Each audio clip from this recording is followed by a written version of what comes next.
You are listening to Fervent Word, an online Bible study ministry with teachings and tools to help you grow deeper in your relationship with God. The following message was taught by B Simmons in 2021. Well, here as we consider Deuteronomy chapter 24 this evening, I've titled the message, God's View of Marriage, Divorce, and Remarriage. God's view of marriage, divorce, and remarriage. Now, as I was studying this chapter and meditating on what the Lord might want to say, of course, usually I endeavor to cover the chapter that we read that day, but sometimes the Lord kind of highlights a certain part, and so there'll be a different emphasis, perhaps, or a selection of verses. And here today, the Lord really focused my mind and my heart on these first four verses. But it's kind of a little bit of a strange passage to focus on, and definitely a challenging subject to try to cover and to address in a time of gathering like this. It's a challenging subject because, for one reason, sin makes things messy and complicated.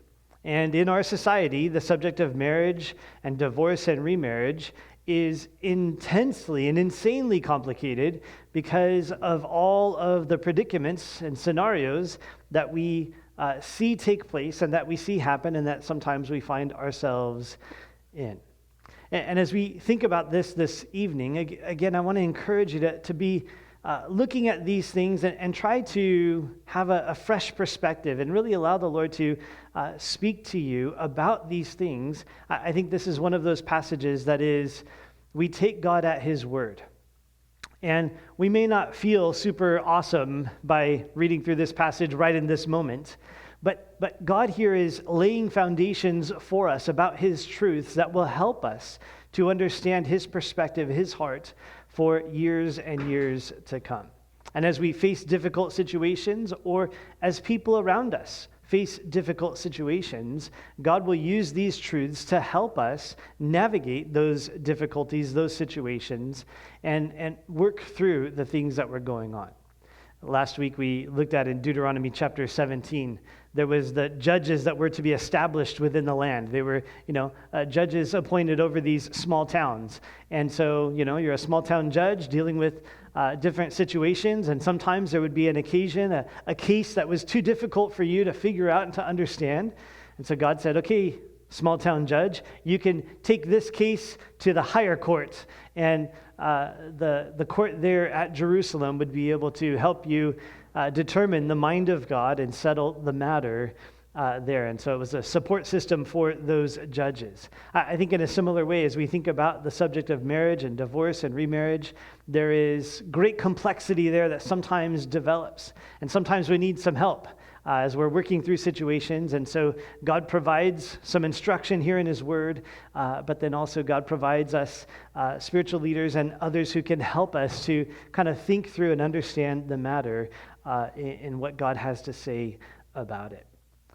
One of the things that happens with complicated subjects is that we often develop kind of a shortcut way to address or to summarize the subject. And so sometimes complicated subjects become reduced down in ways that are easy for remembering, easy for repeating or remembering and addressing.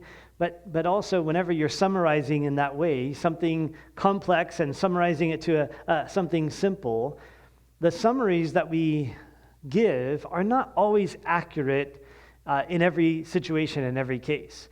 And many times for us as Christians, I would suggest that traditions develop in our minds, and there are things that we repeat and teach others without really understanding the full depth of the subject and understanding the different elements and the fact that there might be some nuance, there might be some differentiation that needs to be made and distinctions that need to take place within the subject. And so I know I'm spending a lot of time, setting up to talk about the passage, but this is one of those passages. It's one of those subjects. I'll seek to cover some cases and give some examples, but there's just no possible way to cover every possible scenario. And so what we're looking at here is some really strong principles of truth to help us navigate but it's not necessarily, meant to be, this is the one answer for all situations, no matter what is going on. There's going to be more difficult cases. In the lives that we live, in the lives of people around us, there's going to be situations that are more complex than some of the things that we'll see here, even though some of this will be a little bit complex as we look at the different examples found in the Scripture.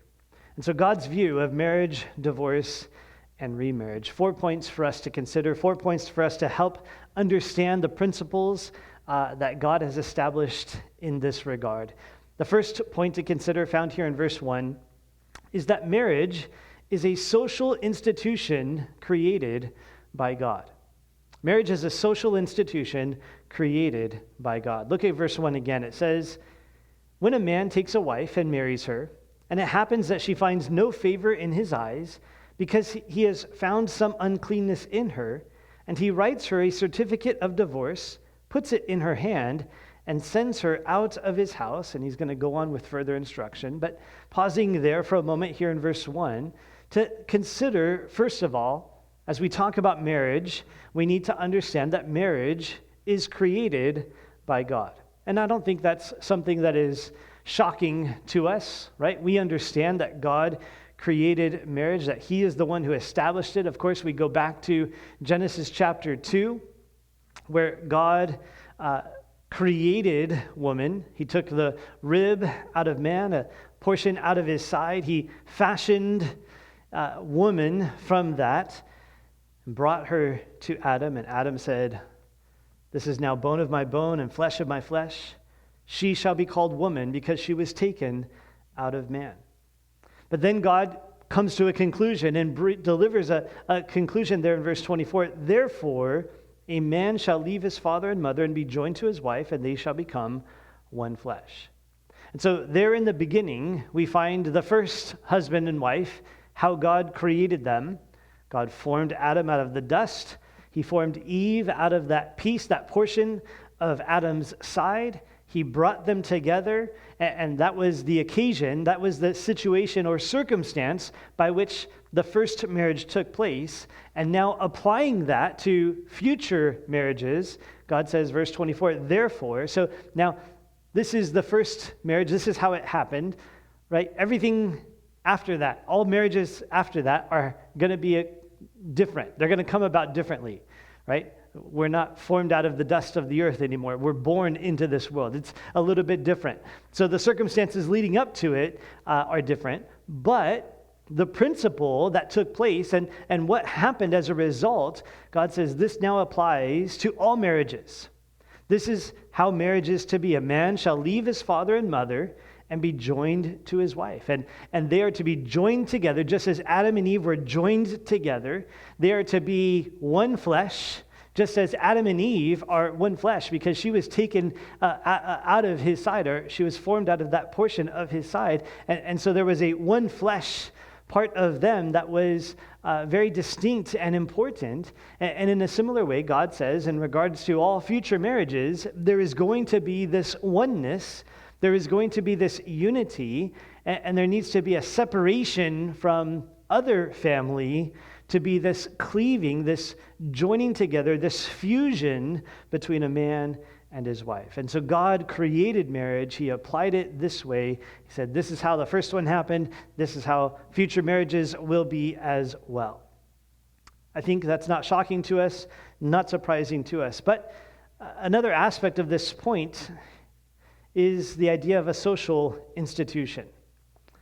And I think this is one of those areas where we as believers, we need to maybe allow the Lord to help us rethink some things that we might just say as just a matter of habit without too much thought in it.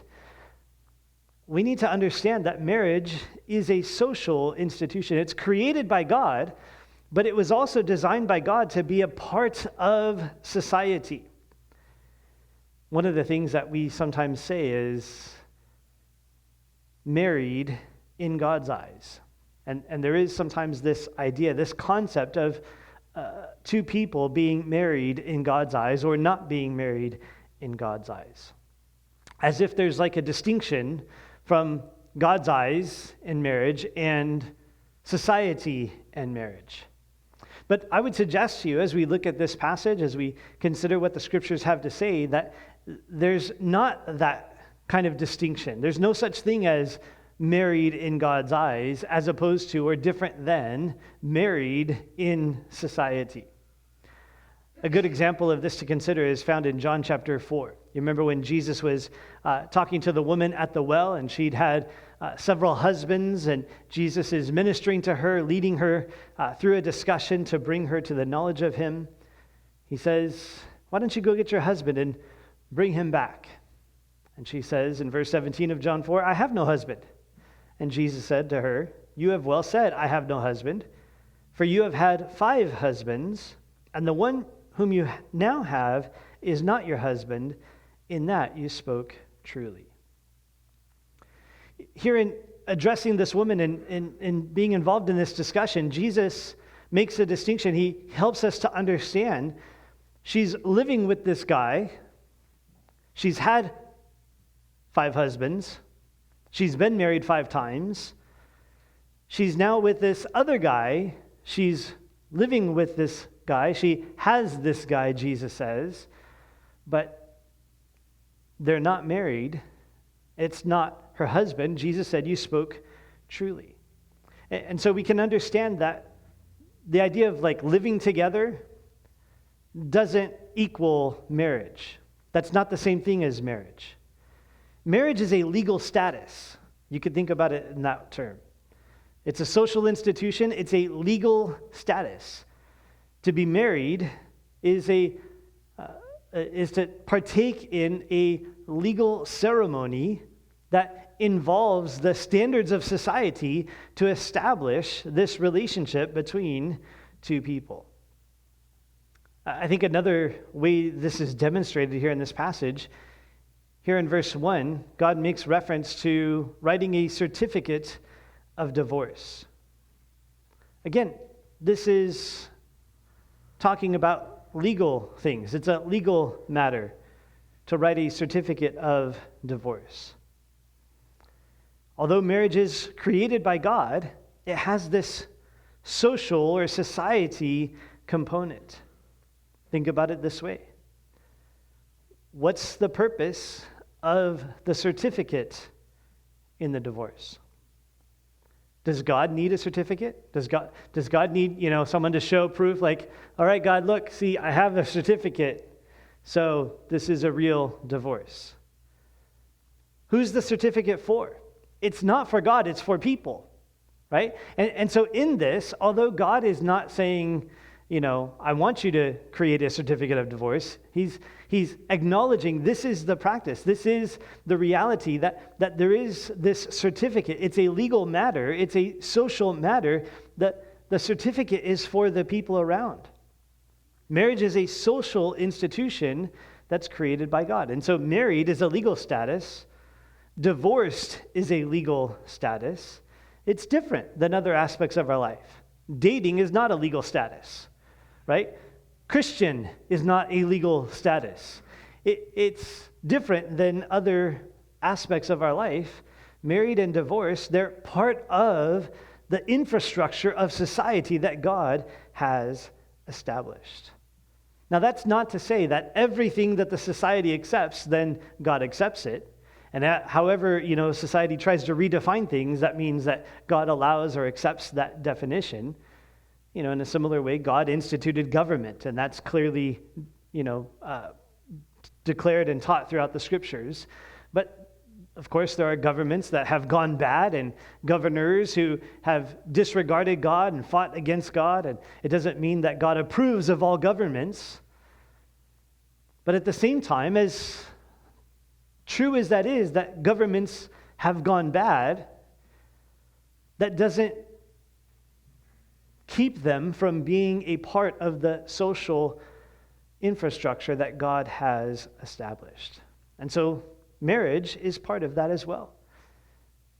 And government might have an opinion on marriage, and government, might redefine marriage in different ways, have different views and different perspectives, but that doesn't remove the social aspect of marriage in the way that God has created it. It's interesting about marriage that it's a relationship that is universal. All societies, all cultures worldwide have and understand the concept of marriage. It's part of what God has created in us, in our relationships with one another. And so marriage is a social institution created by God. So Bob and Jill move in together. They live together for 10 years, have 4 kids, buy a house. Are they married in God's eyes? No. It's not the same thing. They haven't gone through the legal status change. They haven't made the vows to one another. It is created by God, but it doesn't just mean, hey, we kind of have our own, private thing, and it's not part of what, society is in regards to marriage. No, it's required. It's a social institution created by God. All right, well, moving on to point number 2 as we consider marriage, divorce, and remarriage tonight. Still in verse 1, point number 2 is God permits divorce because of hard hearts. Reading verse 1 again to keep us grounded in the text. When a man takes a wife and marries her, and it happens that she finds no favor in his eyes because he has found some uncleanness in her, and he writes her a certificate of divorce, puts it in her hand, and sends her out of his house. Again, there's more instruction or more explanation that's going to follow, but camping out still here in verse 1, God is describing this situation.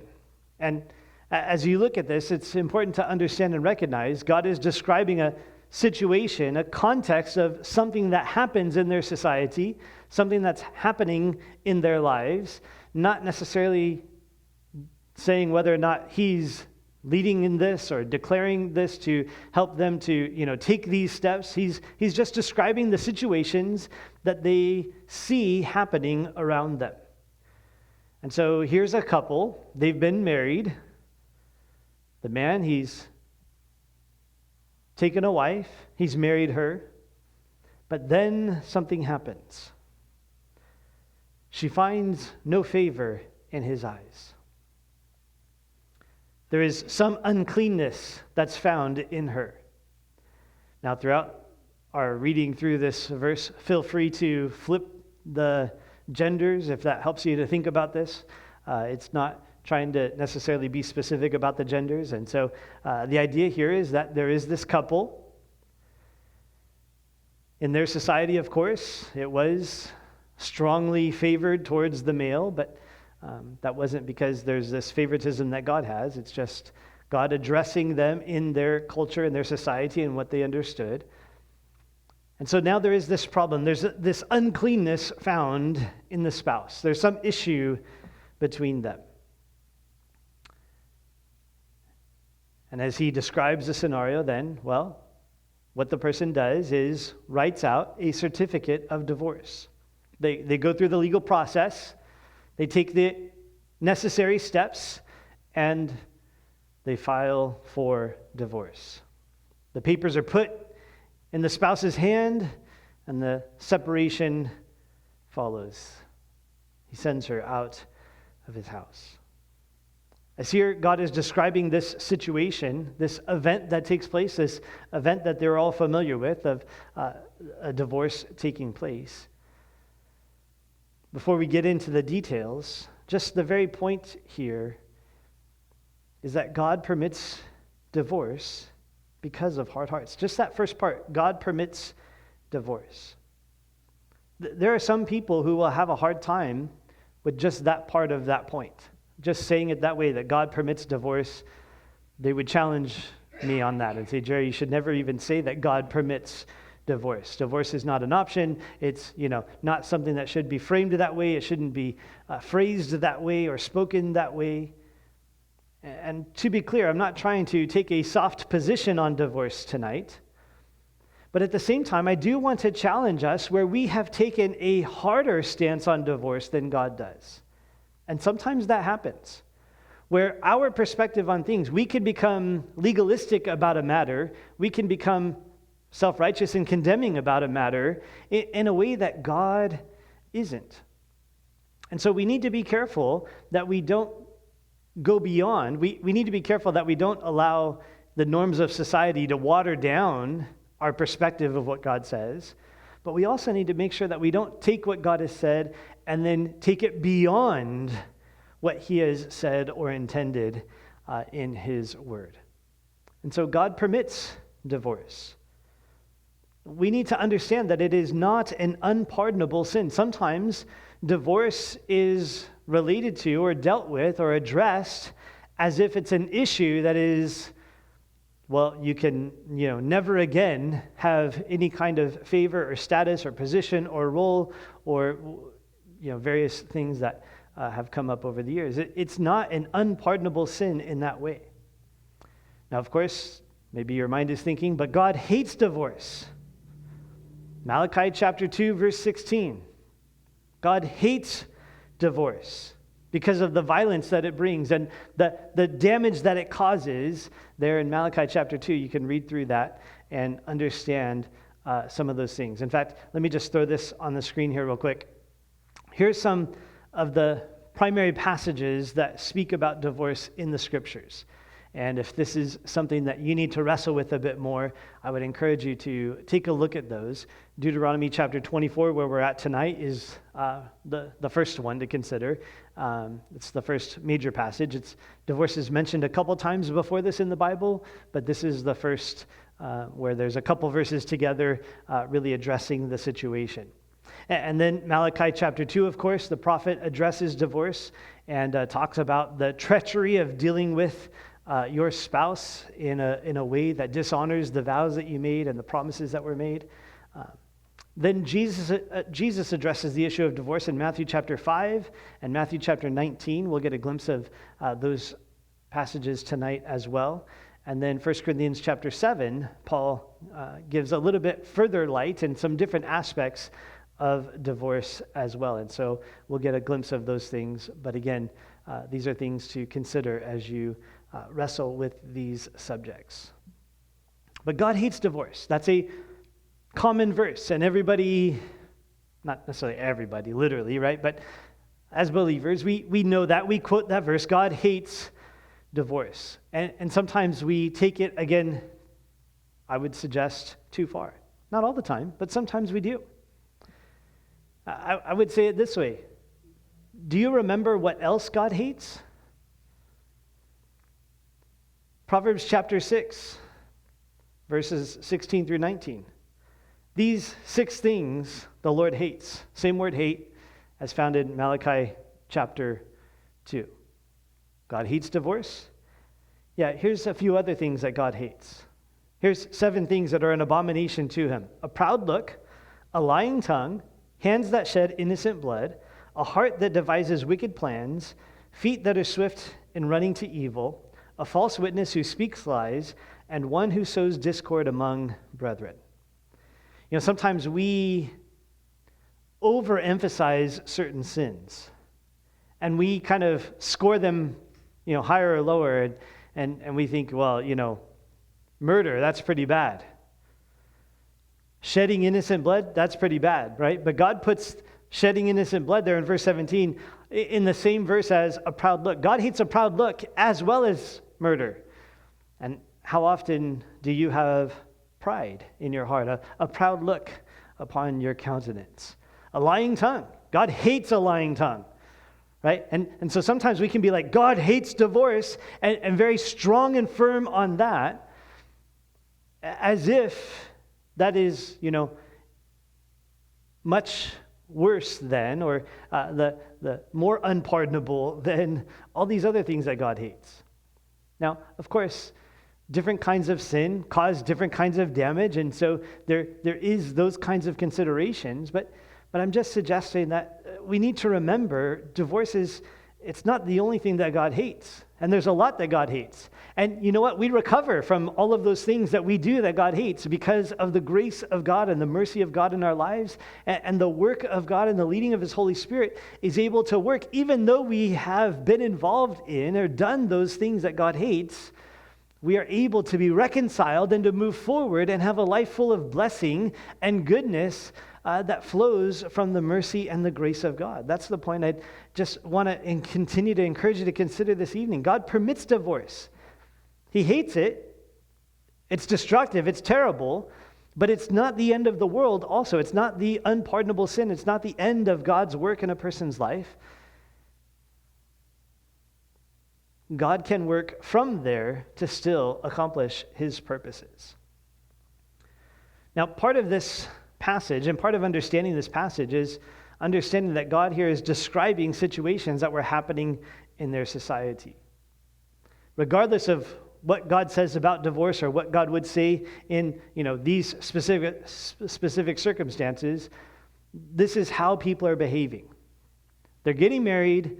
They're finding some uncleanness or some reason to disagree. They're writing certificates of divorce. They're separating. This is the situation that God is addressing. And then going on to address the remarriage and then a possible marriage after the remarriage. Like God is kind of addressing all of that here in these 4 verses.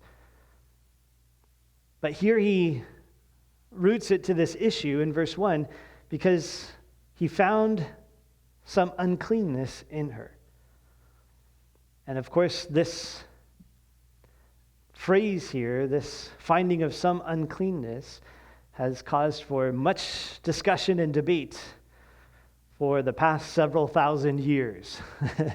that the Jewish scholars wrestled with and argued over and debated about what qualifies as uncleanness.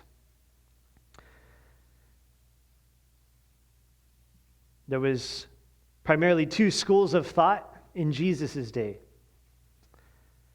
The teachings of Hillel, the teachings of Shammai, had opposing views. Hillel took a very loose and casual view of the idea of uncleanness and basically said, anything you don't like. You find anything you don't like in your spouse, write a certificate of divorce, you can be out of that marriage, lickety-split. Is that a phrase anybody uses anymore? Lickety-split, you can be out of that marriage. That was the view of Hillel. They said, basically, anything, any uncleanness. You don't like their family, you don't like their cooking, you don't like whatever you might come up with. Shammai, the other kind of central figure in this debate, had a strict view and suggested that uncleanness was only sexual immorality. That unless there was some kind of immorality, well, then there was no valid reason to write out a certificate of divorce. You could not have a divorce unless that could be established. And so the religious leaders were familiar with this subject. They debated and wrestled with and favored the more loose and liberal view because it allowed them to marry and divorce as much as they wanted.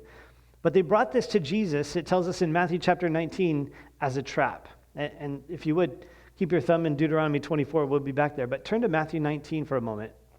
And let's consider this situation, because the religious leaders come, in verse 3 of Matthew 19, it says they're coming to test him. They're trying to trap him in his words.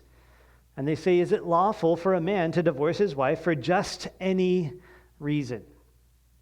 Following the teachings of Hillel, do you have a loose view of uncleanness, Jesus? Or what's your perspective on that? In Matthew chapter 19, verse 4, Jesus responds. It says, and he answered and said to them, have you not read that he who made them at the beginning made them male and female? And said, for this reason a man shall leave his father and mother and be joined to his wife, and the two shall become one flesh. So then they are no longer two, but one flesh. Therefore what God has joined together, let not man separate. Here God takes them back to the beginning. Jesus takes them back to the beginning. God created marriage. Genesis chapter 2, he takes them back to that passage we just reviewed a few moments ago and said, look, this was God's design. This is God's original intent. God didn't design marriage to be something that was temporary and until, we say in our marriage vows, till death do us part. That is God's design. God's design is not, till burnt eggs do us part, or bad relatives do us part, or bad arguments, or irreconcilable differences, or, difficulties, or health issues, or, all of these things that we might use today as valid reasons to end a marriage. Jesus says that's not God's design. The two shall become one flesh. God has joined them together, and so he says, don't let man separate them. God has designed marriage to be a permanent status, a permanent situation in this life. So the religious leaders come back in verse 7 and 8 with a question about Deuteronomy chapter 24. It says, they said to him, why then did Moses command to give a certificate of divorce and to put her away? He said to them, Moses, because of the hardness of your hearts, permitted you to divorce your wives, but from the beginning it was not so. Here Jesus reiterates this. It's God's design. Moses permitted divorce. There is this part of the law here in Deuteronomy chapter 24 that gives an allowance for divorce because Jesus says of the hardness of your hearts. It's not God's design. It's not the best. But because of the reality of sin, because of the reality of the issues of hard hearts, there was an allowance. There was a permitting of this course, of this decision to divorce. Now, from their view, in verse 7, you could see them clearly, right? Why then did Moses command to give a certificate of divorce? And there were those in Jesus' day who would teach it's your duty to divorce if there is, uncleanness found. Like it's your responsibility if you really honor God and love God. It's, an important thing for you to do to end that relationship and give a certificate of divorce and put the spouse away. That was their perspective, but that was not God's perspective. It's, like I mentioned, a tradition that had developed, and we can develop similar traditions in our own minds, where we kind of come to a conclusion, we have this thing in our mind, but it's not actually what God says. They thought of it as a command, and Jesus says, no, this is dealing with a permission. God allowed it, but he's not saying it's the best thing. He's not saying it is the right course. He's not advising this course. He just gave some parameters to allow for this to unfold. It's permitted, but it's not God's design. A dumb analogy, silly illustration. I'm allowed, it's not illegal for me to use a screwdriver as a hammer. But it's never going to work as well as a hammer would, right? It's always going to fall short. I'm going to hurt myself. I'm going to cause problems. It's going to be way more work. It's going to be much more difficult. When we try to deviate from God's design, it's not to our advantage. We see it at the moment. It's like, oh, this would be so much easier. And there's a lot of times where people have thought, if I could just get out of this marriage, my life would be so much better. And so they're trying to come up with some uncleanness, trying to come up with, something that will allow them to have that reason, have that excuse. But it's not God's design. And maybe that is a course that needs to be taken. Maybe that is a course that God would suggest or allow or lead. But it's a permissions thing. It's not a command thing. And it's not the design that God had in mind when he created marriage. He goes on in verse 9 to say, I say to you, whoever divorces his wife except for sexual immorality and marries another commits adultery, and whoever marries her who is divorced commits adultery. Jesus says, look, this is meant to be so permanent that any relationships after the marriage involves adultery. Now the disciples were so shocked by this, in the next few verses they go on to say, if that's the case, then we should never get married. I mean, if it's that permanent, then we should never get married. And so young people here, some things for you to consider. Jesus doesn't rebuke the disciples and say, oh, don't be silly. He says, no, you're right. Yeah, it is a permanent thing. It is a big decision. This is something to take to heart, because God's design, God's intention when marriage takes place is for that to be the permanent, continual, ongoing relationship between them. But because of the hardness of hearts, sometimes there will be a divorce. Now, the next question to ask in this is, whose heart is hard? The hardness of heart, who is that referring to?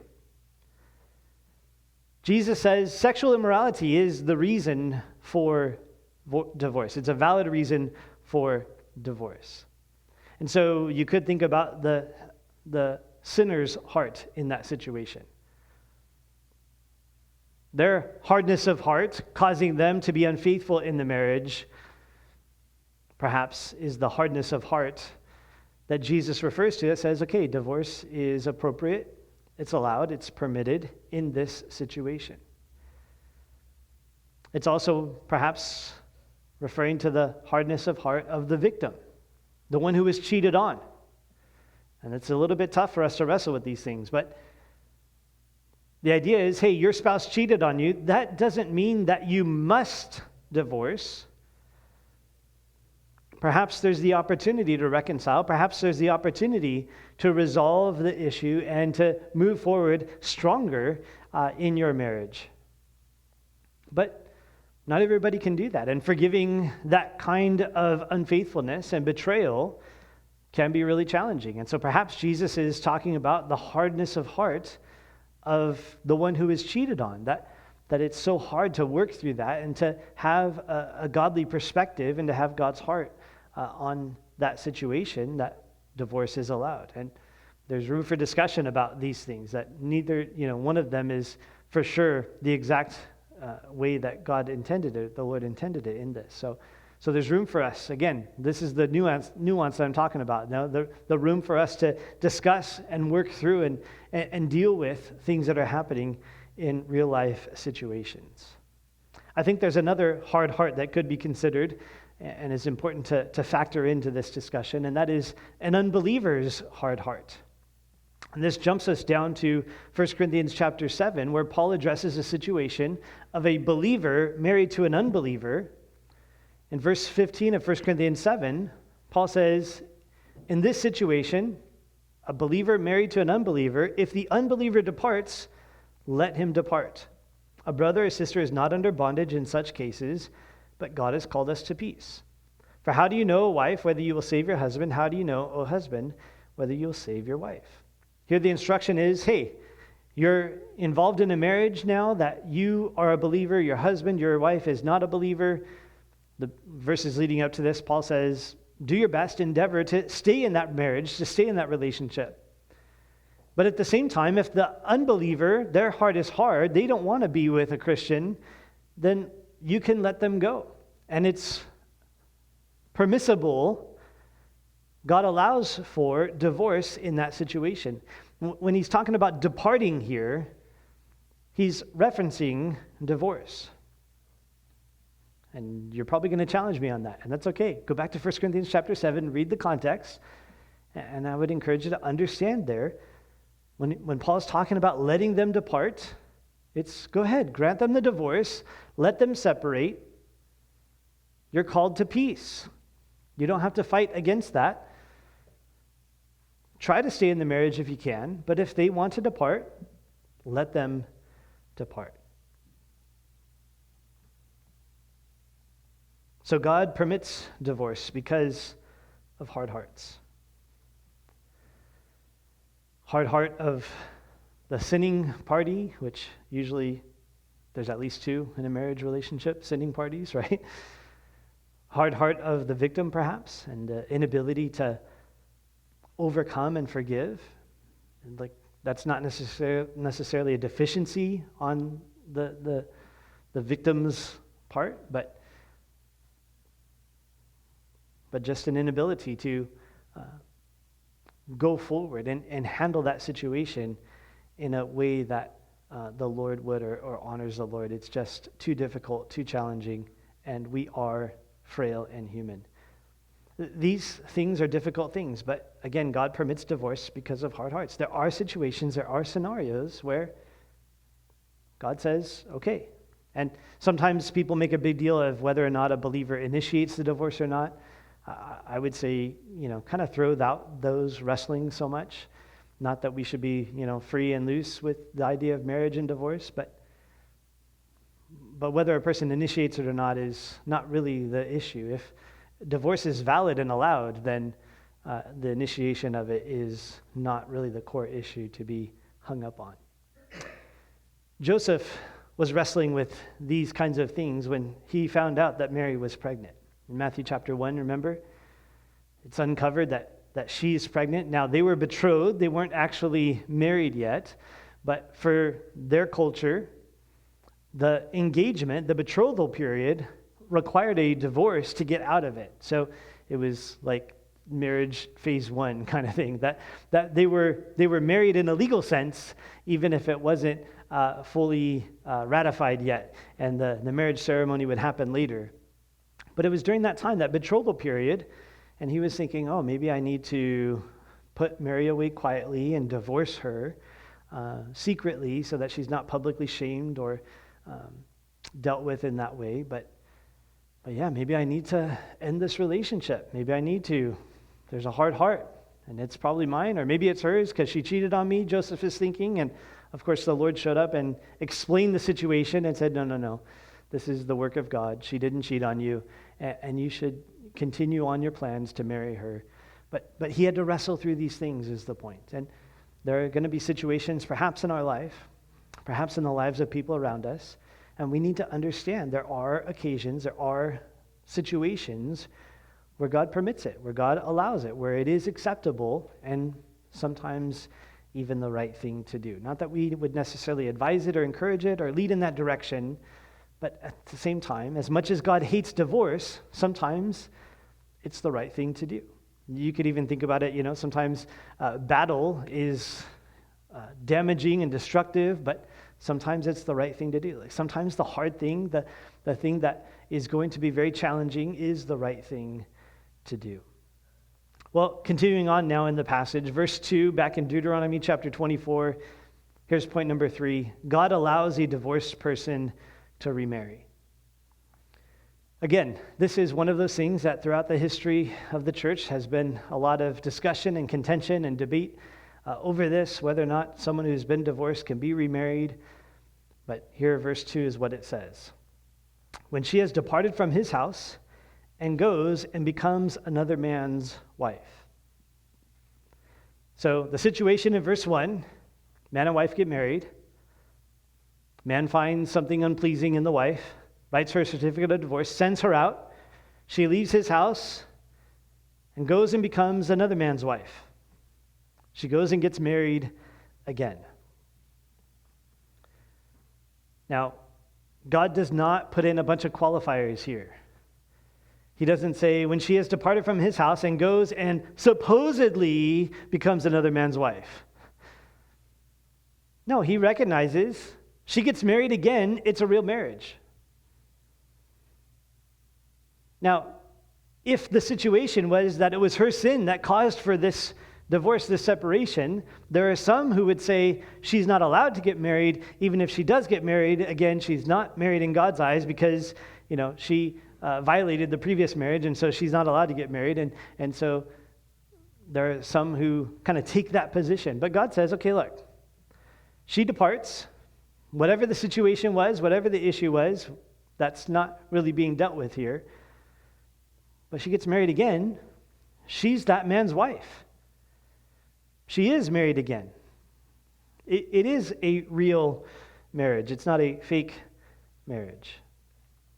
And so even if she was the guilty party, even if it was her issue or her fault that caused this separation, God addresses that second marriage as a real marriage. It's not a fake marriage. It's not a lesser marriage, a marriage of a lesser degree or some lower categorization of marriage. It's just a marriage. He allows for that. He permits that. Now, at this point, God could have said, verse 2 could have read differently, right? When she departs from his house and another man proposes to her, she must say no. She is not allowed to get married ever again, right? God could have now given some instruction like that, but God doesn't. He just, again, acknowledges this is the reality that she leaves that marriage. Now they are unmarried. Their legal status has changed from married to unmarried. And now she is married again. Her legal status has changed from unmarried to married. And that's okay. Again, that's permitted. God allows a divorced person to remarry. Whether or not the reason for the divorce was legitimate, whether or not God would have said, yes, that's allowed, that's the right thing to do, that's not really brought into the equation here. It's just that she is now married once again. And so Bob and Jill get married. Bob breaks up with Jill, sends her out, writes her a divorce. Jill finds Jack, gets married to Jack.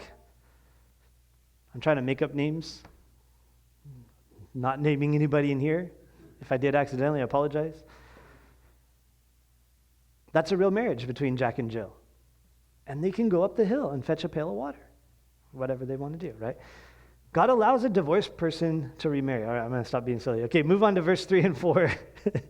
For point number 4, God declares that some marriages are sin. Let's read verse 3 and 4. It says, if the latter husband detests her and writes her a certificate of divorce, puts it in her hand, and sends her out of his house, or if the latter husband dies who took her as his wife, then her former husband who divorced her must not take her back to be his wife after she has been defiled, for that is an abomination before the Lord, and you shall not bring sin on the land which the Lord your God is giving you as an inheritance. God describes here a crazy scenario, but maybe not so crazy. We live in a society that would easily see this happen. So Bob and Jill get married, Bob and Jill divorce. Jack and Jill get married, Jack and Jill divorce. Now, God says, Bob can't marry Jill again now. You could think, well, wouldn't it be a good thing for them to be reconciled? Like how neat, that they would come back together after, all those mistakes and having learned all those lessons, and maybe it's a good thing for Bob and Jill to get back together. That seems like a good thing. But here's what God's saying. You're treating marriage too casually. For there to be the divorce and then a different marriage and then coming back and trying to put back together that first marriage, it's off and on, off and on, off and on, like high school relationships break up. This week we're dating and this week we're not, and we're changing our relationship status on Facebook every other day. Like God's saying, no. Marriage is a serious endeavor, meant to be a permanent status. And yes, there are situations, there are circumstances that allow for and that perhaps make divorce the course that a person chooses to take. But it's not to be back and forth, on again, off again. That is not the right approach to marriage and divorce. Let me put it this way. This will seem to be a little bit contrary to the previous point, but it's not. You just have to think it through. Remarriage is adultery if there has not been adultery. Remarriage is adultery if there has not been adultery. So God permits divorce, and divorced people, God allows them to remarry, right? That's okay. We understand that. But that doesn't mean that we can just do whatever we want. Because if there's not legitimate reason, if there's not valid reasons for us to take that course, then what we are doing is furthering our sin with more sin. And so in some cases, remarriage can be adultery. Jesus puts it this way in Mark chapter 10, verse 11. He says, "Whoever divorces his wife and marries another commits adultery against her. And if a woman divorces her husband and marries another, she commits adultery." Now, I think it's important to point out here, divorce is not adultery. So the divorce might take place. It might be the course that happened because of the hardness of hearts. God might permit it. It might be, where a person finds themselves. But the remarriage is adultery if there hasn't been adultery already committed. In other words, if the spouse hasn't cheated on you, and that wasn't the reason for the divorce, if it wasn't for some kind of immorality, then now to remarry, well, that is itself a form of immorality. And what does that mean then for someone who has been divorced? Well, there's a few things to consider. Another passage, 1 Corinthians chapter 7, I mentioned it earlier, but there's a couple other verses. Chapter 7 of 1 Corinthians, verse 10 and 11. Paul says, "To the married I command, yet not I, but the Lord, a wife is not to depart from her husband." No divorce. They're to stay together. That's God's design. "But even if she does depart," verse 11, "let her remain unmarried or be reconciled to her husband, and a husband is not to divorce his wife." So God's design is for there to not be divorce. But he says, even if she does depart, and I would suggest you can read that, even if she does divorce, because it goes on to say, let her remain unmarried. And so we're not just talking about, what we might refer to as a separation, right? Husband and wife, like we're just separated right now. Like it's not talking about spouse going to live with his parents for a couple of years or a few months or whatever. Like this is talking about changing the status from married to unmarried. Even if she does depart, even if she does divorce, Paul says, stay in that status. A wife is not to depart from her husband. But even if she does depart, even if she does divorce, let her stay unmarried or be reconciled to her husband. Now, understand here, so the idea is, if the husband hasn't committed adultery, then there is not the immorality that would give occasion for a divorce to then grant the opportunity for God to say, you can be remarried, and that's the right thing to do, the okay thing to do. If there hasn't been that adultery, then God's saying, hold that unmarried status and wait for the opportunity to be reconciled to your husband. Now, if your husband moves on and gets married, I would suggest he's committed adultery. And so now the wife, previous wife, right? Now this woman is in a new status because her previous husband has moved on to another relationship. That the reconciliation is not possible. Now she's in a new situation where she would be able to be married again because adultery has been committed. So summarizing that, there's again problems with summaries sometimes, so don't take this as a law in all situations, but remarriage is adultery if there has not been adultery already committed. Now, an interesting implication of this passage here in Deuteronomy chapter 24 is that a third marriage to someone would potentially be okay, right? Here's this woman. She's divorced from this first guy. She marries this second guy. He divorces her, perhaps through no fault of her own, or he dies, he says here in verse 3. Either way, she now is an innocent person, having been divorced or having been widowed. And the prohibition there is that she can never get married again. No, the prohibition there is she can't go and try to reconcile with the first guy, but she can get married to somebody else. And so in that case, remarriage would be okay again. So God can declare, God can say, he gets to say, because it's his institution, some marriages are sin. And you could say, hey, it's so great that these two are reconciling. And God says, that's not actually a good thing. That's sinful. He has the final say. And so that is what finally it comes to, is that we need to allow the Lord to speak into our lives and allow his word to prevail. Even if society allows for that reconciliation or that marriage or that situation. So Bob and Bob get married, and society says that's a valid marriage. God still says that's sin. Are they married in God's eyes? Yeah, but it's sin.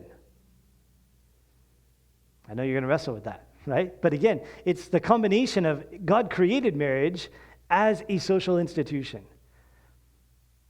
It's an issue of sin.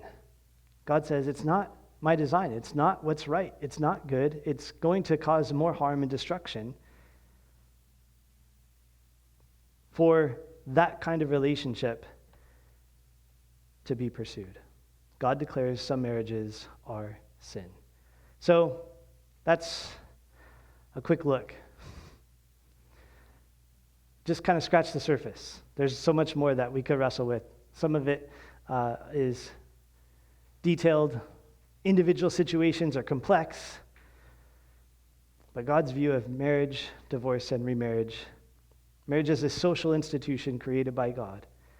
God permits divorce, the ending of the marriage, because of hard hearts. God allows a divorced person to remarry. God declares that some marriages are sin. And so we need to come back to God's instruction, God's definitions. And I want to just finish by reminding us that marriage is God's picture to us of his love for us and approach towards us. And this is one of the reasons why he has these instructions about marriage, because his intention, his design, is to demonstrate to us the kind of relationship that he wants with us.